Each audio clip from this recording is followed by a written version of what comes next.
Warga Palembang digegerkan dengan penemuan jasad seorang wanita hamil muda di dalam kamar hotel wilayah Palembang, Sumatera Selatan, pada Sabtu, 11 Oktober 2025. Korban diketahui bernama Anti Puspitasari, 22, warga Tegal Binangun, Kelurahan Pelaju Darat, Kecamatan Pelaju, Palembang. Tragisnya, saat ditemukan korban diketahui sedang dalam kondisi hamil muda. Menurut keterangan Dr. Indra Shakti Nasution, SPFM, dari hasil pemeriksaan awal pihak forensik, tubuh korban menunjukkan tanda-tanda kekerasan fisik. Korban mengalami luka di bagian bibir dan leher, serta terdapat lebam di pipi. Selain itu, ditemukan bercak darah di bagian paha dan kaki korban. Namun, pihak medis belum dapat memastikan asal darah tersebut. Dari pemeriksaan luar, tim medis juga menemukan indikasi bahwa korban sedang hamil pada trimester pertama.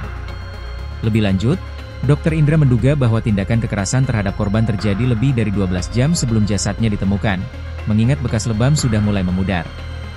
Sementara itu, Kanit Reskrim Polsek Ilir Timur II, AKP Arafik mengatakan, korban ditemukan di dalam kamar dalam posisi tertutup selimut dan tangan terikat. Korban ditemukan pertama kali oleh salah seorang pegawai hotel yang hendak mengecek ke kamar korban, karena sudah waktunya untuk check out. Pintu kamar terkunci dari dalam. Mengenai penyebab kematian korban masih menunggu hasil penyelidikan dan autopsi yang akan dilakukan di Rumah Sakit Bayangkara Palembang. Petugas juga tengah mengumpulkan bukti serta menelusuri jejak pelaku yang diduga kuat terlibat dalam kematian tragis Anti Puspitasari. Pasca diautopsi, pihak keluarga korban didampingi Polsek Ilir Timur II menjemput jenazah AP. Penjemputan jenazah AP oleh keluarga dengan kendaraan ambulans, sekira pukul 21.30 dari RS Bayangkara Polda Sumsel menuju ke rumah duka, Tegal Binangun Pelaju.